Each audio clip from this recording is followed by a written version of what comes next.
মাসালা ঘন ঘন স্বপ্নদোষ হয়, ডাক্তার দেখিয়েছি, কিছুই হয় না। এখন করণীয় কি হুজুর?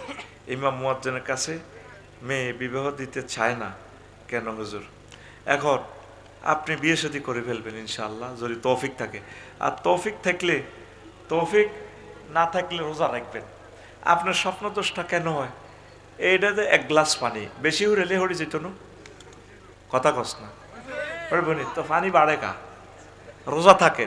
আল্লাহ নবীর মেডিসিন হচ্ছে তারপরে ফালিয়া সুমহু, যুবক যারা বিয়ার টেয়া নাই এগুলো রোজা থাকবো, ফাইন্নাহু লাহু ভেজাউন, তাহলে এটা তার জন্য যৌবনত্ব কন্ট্রোলে যাব, গ্যালাসের পানি জিরোতে চলিয়ে আইব।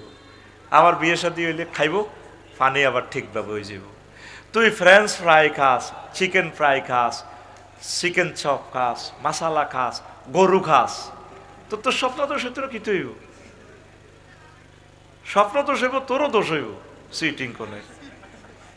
আর ইমাম মুয়াজ্জিনের কাছে বিবাহ দিতে চায় না, ভালোবাসার লোক আছে, ইমাম মুয়াজ্জিনের কাছে বিয়া দিত না, এটা আমি জানি। কারণ ইমাম মুয়াজ্জিনের কাছে বিয়ে দিলে আমি আফসারির কাছে আগে বিয়ে দিত। সোনাই মনির কইতো হুজুর যান বিয়ে একটা দিয়ে দিছি, আর নাতিনের লগে দোয়া করি নানের জামাই বানাই রাখলাম। তো এই স্বপ্ন দোষের হচ্ছে এই মেডিসিন। আল্লাহ ভরসা, আল্লাহ আপনাকে সাফা করবে ইনশাআল্লাহ। হুজুর আপনার খুব ভক্ত আমি, হুজুর আমি আপনাকে অন্তঃস্থল থেকে ভালোবাসি। আমার নাম জোবায়ের হোসেন লালপুরি। আমি আপনার মতো একজন বক্তা হতে চাই এবং আপনার দোয়া আলোচনা করতে তবে আপনার মতো হতে চাই। আপনি আমার জন্য দোয়া করবেন।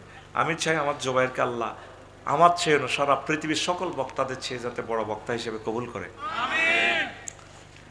মাশাআল্লাহ, প্র্যাকটিস করো।